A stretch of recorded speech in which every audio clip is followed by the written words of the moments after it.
எப்போவுமே பொதுவாக நிறைய பேசணும்னு நினைப்பேன். இன்றைக்கி வந்து நிறைய சிறந்த பேச்சாளர்கள்லாம் இருக்கிறதுனால எனக்கு கொஞ்சம் பயமாக இருக்குது. ஏன்னா வந்து பாக்கியராஜ் சார் இருக்கிறாங்க, தியாகராஜ் சார் இருக்காங்க. இவங்க முன்னாடி வந்து இன்றைக்கி நான் பேசுகிறேன் அப்படின்னு சந்தோஷம். இன்னொன்று அம்பிகா மேம் இருக்காங்கல்ல, எங்கள் வீட்டுக்கார அவரை பார்த்தோடனே கடும் சந்தோஷம் இருக்குது. சரி, ஏதோ எல்லாரும் முடிஞ்ச சின்ன உதவி. வாழ்க்கையில் அவங்களெல்லாம் நம்ம பார்க்க முடியுமா இன்றைக்கி? மேடம் ரொம்ப சந்தோஷம் மேடம், ரொம்ப மன திருப்தி எங்களுக்கு. ஏன்னா இப்படி ஒரு மேடையில் நின்று நடிகர்கள் முன்னாடியெல்லாம் உட்காந்து மைக்கில் பேசுகிறது எனக்கு ரொம்ப சந்தோஷமாக இருக்குது. இதுக்கு மேலே எனக்கு பேசுகிறதுக்கு ஒன்றுமே ஓடலை. என் பையன் வந்து 12ஆப்பு படிச்சுக்கிட்டு இருக்கான், அவன் நல்லா பரீட்சை எழுதணும். அதனால் அக்கா வந்து என் பிள்ளை இல்லைனா படிக்காது, நீங்களாம் உட்காந்து சொல்லித்தர போறீங்கன்னு கேட்காது, கொண்டு போய் டியூஷன்ல விடணும், லேட் ஆயிடுச்சு.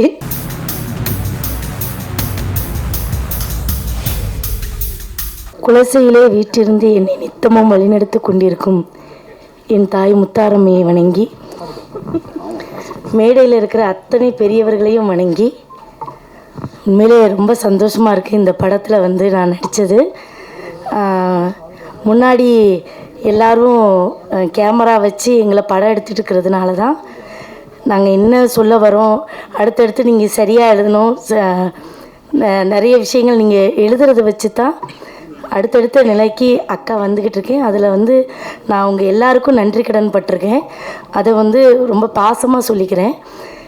இந்த படத்தில் வந்து என்ன அப்படின்னா, ஒரு தாய் ஒரு குழந்தைய எப்படி தன்னுடைய தாய்ப்பாலை ஊட்டி வளர்க்குறாளோ, அதே தாய் தன்னுடைய மகன் தடம் மாறினா என்ன செய்வா அப்படின்றது நிறைய இதில் நம்ம பார்த்துருக்குறோம். அதை தான் இந்த திரைப்படத்தில் ரொம்ப அழுத்தமாக சொல்லியிருக்காங்க. இந்த கதாபாத்திரத்தை எனக்கு கொடுத்த இயக்குனர் தம்பிக்கு ரொம்ப நன்றி. அவர் எங்கள் ஊருக்காரர் தான். எப்போவுமே பொதுவாக நிறைய பேசணும்னு நினைப்பேன். இன்றைக்கி வந்து நிறைய சிறந்த பேச்சாளர்கள்லாம் இருக்கிறதுனால எனக்கு கொஞ்சம் பயமாக இருக்குது. ஏன்னா வந்து பாக்கியராஜ் சார் இருக்கிறாங்க, தியாகராஜ் சார் இருக்காங்க. இவங்க முன்னாடி வந்து இன்றைக்கி நான் பேசுகிறேன் அப்படின்னு சந்தோஷம். இன்னொன்று அம்பிகா மேம் இருக்காங்கல்ல, எங்கள் வீட்டுக்கார அவரை பார்த்தோடனே கடும் சந்தோஷம் இருக்குது. சரி, ஏதோ எல்லாரும் முடிஞ்ச சின்ன உதவி. வாழ்க்கையில் அவங்களெல்லாம் நம்ம பார்க்க முடியுமா இன்றைக்கி? மேடம் ரொம்ப சந்தோஷம் மேடம், ரொம்ப மன திருப்தி எங்களுக்கு. ஏன்னா இப்படி ஒரு மேடையில் நின்று நடிகர்கள் முன்னாடியெல்லாம் உட்காந்து மைக்கில் பேசுகிறது எனக்கு ரொம்ப சந்தோஷமாக இருக்குது. இதுக்கு மேலே எனக்கு பேசுகிறதுக்கு ஒன்றுமே ஓடலை. என் பையன் வந்து 12ஆப்பு படிச்சுக்கிட்டு இருக்கான், அவன் நல்லா பரீட்சை எழுதணும். அதனால் அக்கா வந்து என் பிள்ளை இல்லைனா படிக்காது, நீங்களாம் உட்காந்து சொல்லித்தர போறீங்கன்னு கேட்காது, கொண்டு போய் டியூஷன்ல விடணும், லேட் ஆயிடுச்சு. அதனால எல்லாரும் சீக்கிரமாக என்னுடைய உரையை முடிச்சுக்கிறேன். ரொம்ப நன்றி. மிக்க நன்றி மேடம். என்னை இந்த திரைப்படத்துறைக்கு கைபிடித்து அழைத்து வந்த என்னுடைய குருநாதர் ஸ்டில்ஸ் ரவிகளுக்கு முதல் வணக்கம். வழக்கம் போல் எல்லா படத்துலேயும் போலீஸ், இந்த படத்துலேயும் போலீஸ். போலீஸ்னாலே எனக்கு பயம். நான் தான் போலீஸாக நிறைய நடிச்சிருக்கேன்னு நினைக்கிறேன். பாண்டி வந்து இயக்குனர் என்கிட்ட கதை சொல்லும் போது, இல்லை எனக்கு நான் போலீஸில் இருந்து அப்பா கேரக்டர்லாம் கொஞ்சம் பண்ணிகிட்ருக்கேன், ஹீரோக்கு அப்பா, ஹீரோனி அப்பா, அதனால் இது விருப்பம் இல்லை அப்படின்னேன். ஆனால் நீங்கள் இந்த கதையை கேளுங்கண்ணே, கேட்டுட்டு இது உங்களுக்கு சரிப்பட்டோன்னு நினைக்கிறேண்ணே, நீங்கள் பண்ண நல்லாயிருக்கும் அப்படின்னோடனே முழு கதையும் கேட்ட முன்னாடி எனக்கு அதில் ஒரு மாறுபட்ட ஒரு போலீஸ்காரராக நான் தென்பட்டேன். ஜேபி சார் கூட ட்ராவல் பண்ணுற மாதிரி. அது இல்லாமல் இந்த புதுசாக வர்ற இயக்குநர்களுக்கு வாய்ப்பு கொடுக்கணும் அப்படிங்கிறது எண்ணம் எனக்கு எதுக்கு வந்ததுன்னா, நான் நாளைய இயக்குனர், புதுசாக வந்த நாளைய இயக்குனரில் தான் நான் ஃபேமஸ் ஆனேன். அந்த நாளைய இயக்குனரில் என்னை வச்சு ஃபஸ்ட்டு தர்மம்னு அஸ்வின் ஒருத்தர் எடுத்தார், அது நேஷ்னல் அவார்டு வாங்கி கொடுத்தது. அவர் மண்டேலான்னு படம் எடுத்து இயக்குனர் ஆகிட்டார். அடுத்து நித்திலன், அவர் என்னை வச்சு புன்னகை வாங்கினால் கண்ணீர் இலவசம்னு ஒரு குறும்படம், அது நாளைய இயக்குனரில் சிறந்த படமாக தேர்ந்தெடுக்கப்பட்டு எனக்கு சிறந்த துணை நடிகர் அவார்டு கொடுத்தாங்க. அவரும் இயக்குனராகி குரங்கு பொம்மை இப்போ மகாராஜா வரைக்கும் வந்துட்டார். என்னுடைய மகன் இளன், அவர் என்னை வச்சு தான் குறும்படம் ஃபஸ்ட்டு ஸ்டார்ட் பண்ணார். அவர் படத்தில் தான் முதல் முறையாக நான் வந்து நடிகனாக இது பண்ணேன். நான் சில்ப் ரவி ஸ்டார்ட்டாக இருக்கும்போதெல்லாம் நிறைய நடிக்கணும்னு ஆசை. தேவராஜன் சார் படத்துக்கெல்லாம் நான் சில்ப் ஃபோட்டோகிராஃபாக போயிருக்கேன். அப்போல்லாம் பாக்கியராஜ் சார் வீட்டுக்கெல்லாம் ஸ்டில்ஸ் கொடுத்துட்டு வர சொல்லுவாங்க ரவி சார். நான் போய் காலையில் போய் அவர் வெயிட் பண்ணி அவரை பார்த்து ஸ்டில்ஸ் எல்லாம் கொடுத்துட்டு வந்திருக்கேன். அப்போல்லாம் எனக்கு பெருமையாக இருக்கும். அவங்க வீட்டுக்கெல்லாம் போயிட்டோம், அவங்களெல்லாம் நேராக பார்த்துட்டோம் அப்படிங்கிற ஒரு பெருமையாக இருக்கும். ஆனால் நடிகனாகங்கிற எண்ணம் என் மனதுக்குள்ளே இருந்துக்கிட்டே இருந்தது. சில்ஸ் ரவி சார்ட்ட அதுக்காக அடியெல்லாம் வாங்கியிருக்கேன். கேமரா விட்டுட்டு ஒரு சீன் நடிக்க போனேன் அப்படின்னா கேமரா விட்டு போயிட்டேன்னு சொல்லி திட்டியிருக்காரு, அடி வாங்கியிருக்காரு. அப்புறம் அவரே எனக்கு மேக்கப் ட்ரெஸ் எடுத்து நீ நடிகன் ஆயிடுவ அப்படின்னாரு. ஃபஸ்ட்டு அவர் வீட்டில் ஸ்டில் எடுக்கும்போது கேமரா வச்சுட்டு இப்படி ஆங்கில விட்டு வெளியே வந்து நீ நடிகன் ஆயிடுவையா அப்படின்னு சொன்னார். அவர் சொன்ன மாதிரி நான் நடிகன் ஆகிட்டேன். என்னுடைய மகன் இயக்குனர் ஆகிட்டார். என்னுடைய இந்த கலையார்வம் எதாவது ஒரு சீனாக நடிக்கணும்னு நினச்சி வந்தேன். என்ன இன்றைக்கி ஒரு நடிகனாக நீங்கள் ஏற்றுக்கிட்டதுக்கு உங்களுக்கு நன்றி. எனக்காக சப்போர்ட் பண்ணி நானும் அங்கேருந்து இங்கே வந்தவன் தான், ஃபோட்டோகிராஃபராக இருந்து. எத்தனையோ மேடைகளில் நான் அங்கேருந்து படம் எடுத்துக்கிட்டு இருக்கும் போதெல்லாம் என்னுடைய எண்ணம், நான் என்றைக்கு அந்த மேடைக்கு போவேன், நான் அந்த மேடையில் இருக்கும்போது என்ன இந்த மாதிரி யார் படம் எடுப்பா அப்படின்னு நான் ரொம்ப விரும்பினது உண்டு. அதுக்கு இன்றைக்கி நிறைவேறி இருக்கு. எனக்கு மகிழ்ச்சியாக இருக்குது. இந்த ராபர் படத்தில் நான் ஒரு காவல் அதிகாரியாக நடிச்சிருக்கேன். படம் சிறப்பாக வந்திருக்குன்னு நாங்கள் சொல்கிறத காட்டிலும் நீங்கள் பார்த்து சொல்கிறது தான் அதுக்கு சிறப்பு. இந்த வாய்ப்பு கொடுத்த இயக்குனருக்கும் தயாரிப்பாளருக்கும் சகோதரி கவிதா, அவங்க நிறைய மேடைகளில் நிகழ்ச்சி தொகுத்து வழங்கியிருக்காங்க. அப்போ நான் கீழே நின்று படம் எடுத்திருக்கேன். என்னுடைய ஆசை அங்கேருந்து நான் இங்கே வந்திருக்கேன். அதே மாதிரி எல்லாருமே முயற்சி பண்ணால் எங்கே அடையணுமோ அங்கே வந்து சேரலாம். இலக்கை நோக்கி பயணிப்பவர் பலர், சென்றடைவர் சிலர் அப்படிங்கிற மாதிரி நான் பயணிச்சுக்கிட்டே இருந்தேன். அந்த இடத்துக்கு வந்துட்டேன். அதனால் முயற்சி பண்ணுறவங்க பண்ணிக்கிட்டே இருங்க. என்றைக்கா ஒரு நாள் அந்த மேடை உங்களுக்கு கிடைக்கும். நன்றி, வணக்கம். இயக்குனர் திரு அனந்தகிருஷ்ணன் அவர்கள் ஒரு சில வார்த்தைகள் சொல்வார்.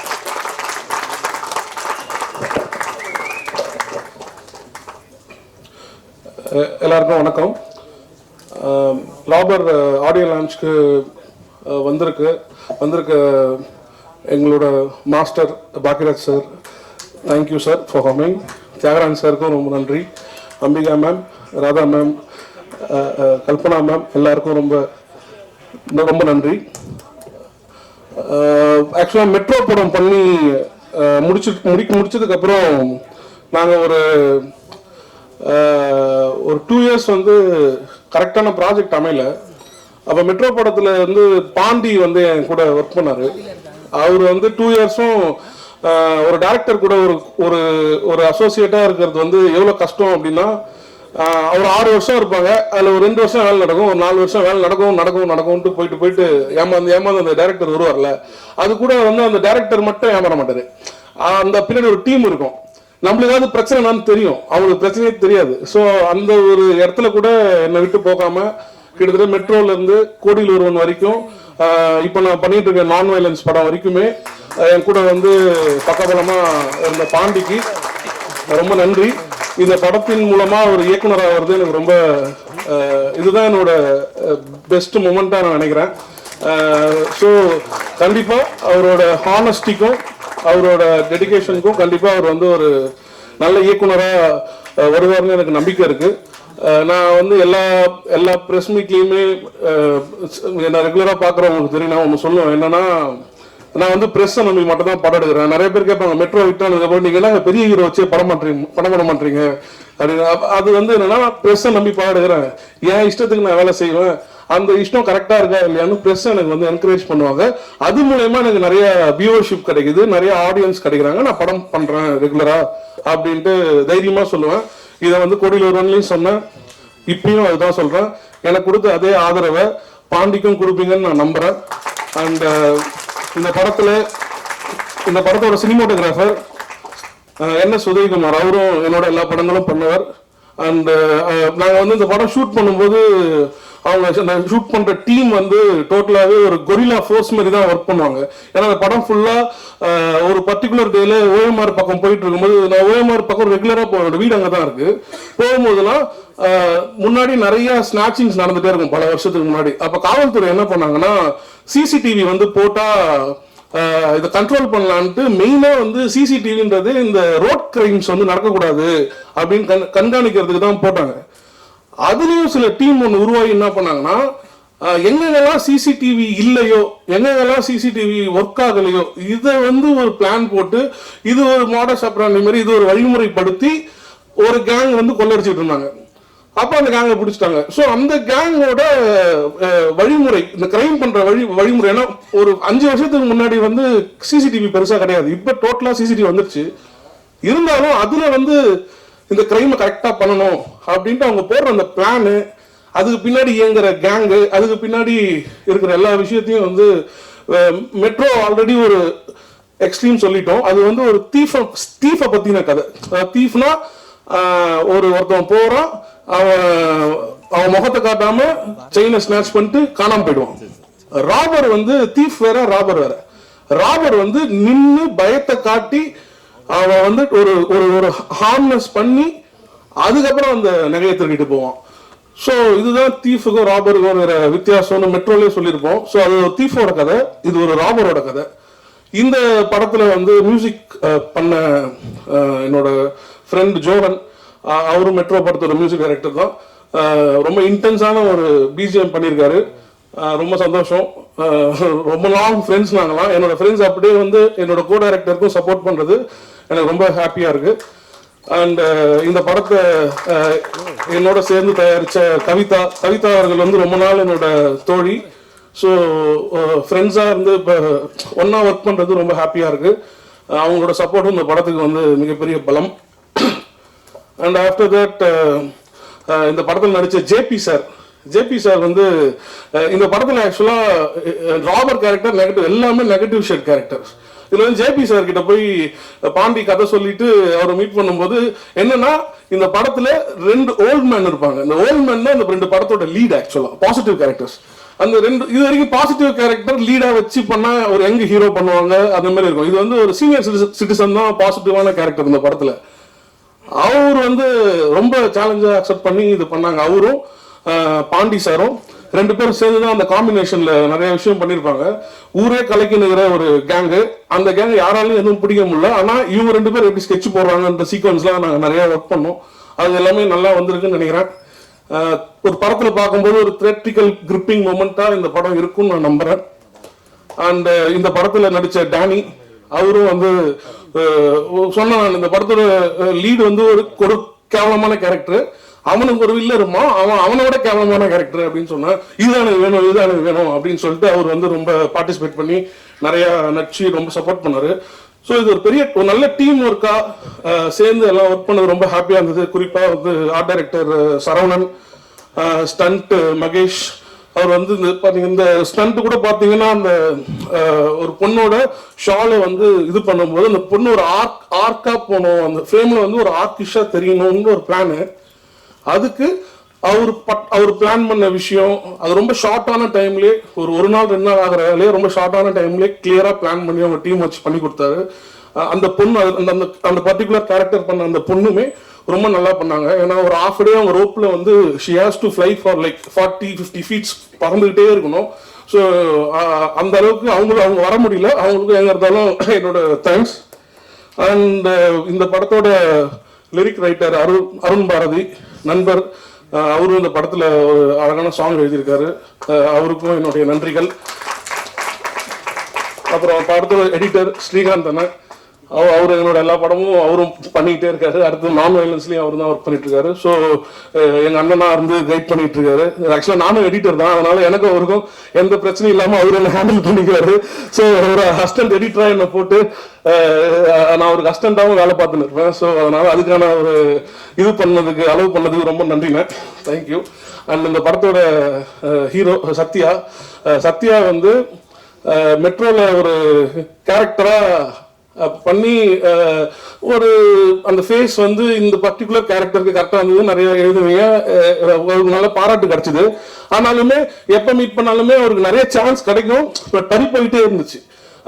நான் பார்த்துக்கிட்டே இருந்தேன், சரி இவன் ஒரு ஸ்டேஜில் வந்து ட்ரை பண்ணிட்டே இருப்பானா இல்லை விட்டுட்டு போயிடுவானா அப்படின்னு தெரியாம இருந்தது. ஏன்னா நாங்களும் அப்போ ஸ்ட்ரகிள் பண்ணிட்டு இருந்த டைம். ஆனா சத்யா வந்து சினிமா தான் என்னோட லைஃப் அப்படின்ட்டு அவன் டெடிகேட்டிவா அடிக்கடி வந்து பல பேரை மீட் பண்ணி ஏதாவது ஒரு நல்ல கதையில நடிச்சிட மாட்டோமா, ஏதாவது ஒரு வாய்ப்பு கிடைச்சிடாதான்னு அவரோட தேடல் தான் இந்த படம் வந்து அவருக்கு நடந்தது. அந்த தேடலோட ரீசன் தான். அந்த தேடல் இன்னைக்குமே அவருக்கு இருக்கணும்னு நான் கேட்டுக்கிறேன். அது வந்து எனக்கு ரொம்ப ஹாப்பி. அவர் வந்து இந்த படத்துல ஜெயிச்சாருன்னா எனக்கு ரொம்ப ஹாப்பியா இருக்கும். அண்ட் சக்தி சார் வந்து படம் பார்த்துட்டு அப்புறமா தான் மீட் பண்ணேன் நான்.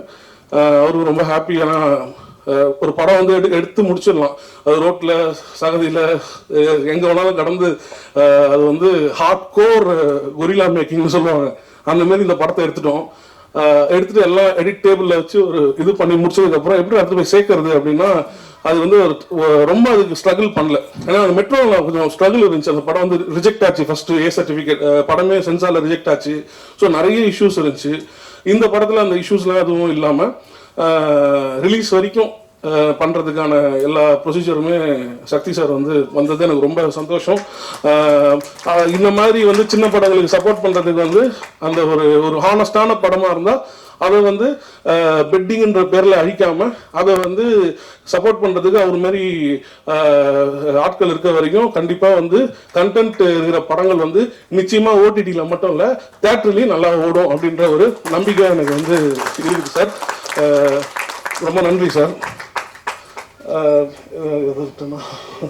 அண்ட் இந்த படத்தில் பாண்டியோட ஒர்க் பண்ண அவங்களோட அசிஸ்டன்ட் டைரக்டர்ஸ் அப்புறம் அவங்க டீம் எல்லாருக்குமே என்னோட ரொம்ப நன்றி.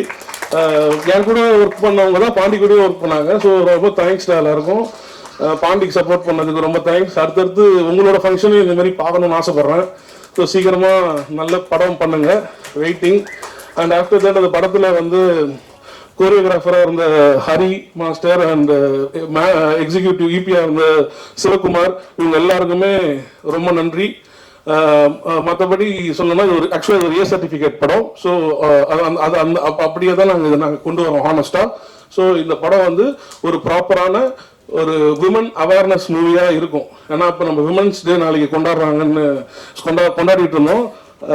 இனிமே ஆதிக்கம் என்பது ஜாதியின் அடிப்படையில் மட்டுமல்ல, நாட்டின் அடிப்படையில் மட்டுமல்ல, மனிதனின் அடிப்படையில் மட்டுமல்ல, ஒரு விக்டிம் பேஸ்ட் ஆதிக்கம் நடக்கும். என்னன்னா ரோட்ல ஒரு பொண்ணு வந்து நண்டு போவோம், அந்த பொண்ணை போய் இவங்க ஸ்நாட்ச் பண்ணுவாங்க, அந்த பொண்ணு கிட்ட போய் அட்வைஸ் பண்ணுவாங்க, இந்த பொண்ணு வந்து இப்படி பண்ணலாமாமா, இவ்வளவு செயின் போட்டு போகலாமாமா, ரோட்ல ஒரு பொண்ணு இப்படி போகக்கூடாதுமா அப்படின்ட்டு இந்த சமுதாயம் வந்து ஆதிக்கம் செலுத்துவவங்க பக்கம் வந்து கேள்வி கேட்காம விக்டிம் பக்கமே அந்த கேள்வி கேட்டுட்டே இருப்பாங்க. அதனால என்னைக்கு அந்த ஒரு கேள்வி கேட்கறது நிக்குதோ சமுதாயம் அன்னில இருந்து ஒரு நல்ல ஷேப்பை எடுக்கும். So we have to stop blaming the victims every time. எப்பயுமே வந்து ஒரு பாதிக்கப்பட்டவங்களை நம்ம பிளேம் பண்ணக்கூடாது. பாதிப்பை ஏற்படுத்துறவங்கள திருத்தணும், இல்ல அவங்கள வந்து களை எடுக்கணும், அவ்வளவுதான். இதுதான் இதோட ரிசல்ட். ஸோ அந்த மாதிரியான ஒரு படமா அது ரோட்ல நடந்தாலும் சரி, வீட்டில் நடந்தாலும் சரி. ஸோ இந்த படம் வந்து அந்த மாதிரியான ஆதிக்கத்தை, கிரைம் ஆதிக்கத்தை, அதுவும் ஒரு பெண்கள் மேல் செலுத்தப்படும் ஒரு கொடூரமான ஒரு ஆதிக்கத்தை எடுத்து சொன்ன ஒரு படம் தான். கண்டிப்பா உங்களோட சப்போர்ட் எனக்கு அந்த படத்துக்கு கிடைக்கும்னு நினைக்கிறேன். Thank you so much. சீக்கிரமா சக்சஸ் மீட்லையும் மீட் பண்ணணும்னு நான் விரும்புறேன். Thank you so much.